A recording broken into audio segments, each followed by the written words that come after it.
আসসালামু আলাইকুম। আশা করি সকলেই ভালো আছেন। আজকের এই ভিডিওটি শুধু বাংলাদেশ পুলিশের ঊর্ধ্বতন কর্মকর্তা ও কর্মচারীগণের বিভাগীয় পদোন্নতি পরীক্ষার আবেদন ফর্ম কিভাবে অনলাইনে পূরণ করবেন সেই বিষয় নিয়ে আজকের এই ভিডিওটি সম্পূর্ণ দেখতে থাকুন। দেখতে দেখতে জেনে যাবেন। সাথে আছে আমি মুজিবুল হক আলামিন।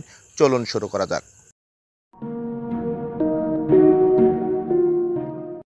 Welcome back. পুলিশের বিভাগীয় পদোন্নতি পরীক্ষায় অংশগ্রহণকারীদের যেভাবে অনলাইনে আবেদন করতে হবে, আপনি চাইলে অ্যান্ড্রয়েড ফোন দিয়েও আবেদন করতে পারবেন, আবার কম্পিউটার দিয়েও আবেদন করতে পারবেন।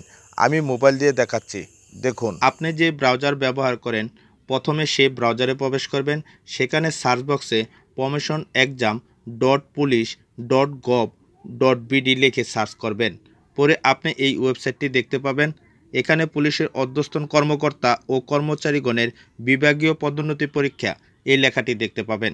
আবার নিচে আপনার বিপি নাম্বার দেওয়ার একটি অপশন পাবেন, তার নিচে পাসওয়ার্ড দেওয়ার একটি অপশন পাবেন। আপনার বিপি নাম্বার এখানে ইনপুট করবেন, পরে পাসওয়ার্ডের অপশন। আপনি যেহেতু পাসওয়ার্ড জানেন না, সেক্ষেত্রে পাসওয়ার্ড সংগ্রহ করার জন্য এই নিচে পাসওয়ার্ড রিকোয়েস্ট লেখার উপরে ক্লিক করবেন।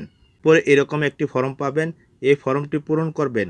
প্রথমে আপনার বিপি নাম্বার দিবেন, পরে এখানে জন্ম তারিখ দিবেন, তারপর এখানে আপনার মোবাইল নম্বর দিবেন। পরে এখানে আপনি যে ইউনিটে কর্মরত আছেন সেটি সিলেক্ট করে দিবেন। তারপর এই নিচে রিকোয়েস্ট এই লেখাটির উপরে ক্লিক করবেন। তারপর আপনাকে একটি পাসওয়ার্ড দিবে, সেই পাসওয়ার্ডটি আপনি সংরক্ষণ করে রাখবেন। দেখুন, এরকম একটি পাসওয়ার্ড পাবেন। তারপর আপনি এই ওয়েবসাইটে হোম পেজে চলে যাবেন।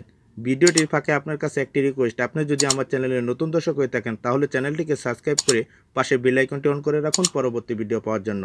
এখানে আপনার বিপি নাম্বার দিবেন আর যে পাসওয়ার্ড পাইছেন সেই পাসওয়ার্ড দিয়ে সাইন ইন করবেন। পরে এই ফর্মটি পাবেন।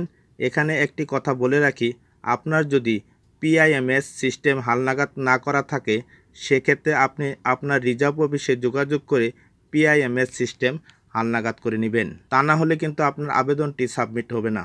এখানে এই ফর্মটি আপনার অধিকাংশই পূরণ করা থাকবে। যেগুলো পূরণ করা বাকি সেগুলো আপনার তথ্যগুলো পূরণ করে দিবেন, যেমন পরীক্ষার নাম, আপনার ব্রাশ নাম্বার ইত্যাদি সব ঠিকঠাক আছে কিনা ভালো করে চেক করে নেবেন। আর যদি কোনো লাল তারকা চিহ্ন থাকে তাহলে কিন্তু আপনার আবেদনটি সাবমিট হবে না। পরে সব ঠিকঠাক থাকলে সাবমিট বাটনে ক্লিক করবেন। পরে আপনার আবেদনটি সাবমিট হওয়ার পর আবেদনটি ডাউনলোড করে নেবেন। পরে আপনি যে কোনো কম্পিউটার দোকান থেকে এই আবেদনটি প্রিন্ট করে এক কপি আবেদন আপনার রিজার্ভ অফিসে জমা দিবেন, আরেক কপি আবেদন আপনার কাছে রাখবেন। আশা করি খুব সহজেই পুলিশের বিভাগীয় পদোন্নতি পরীক্ষার আবেদন নিজেই করতে পারবেন।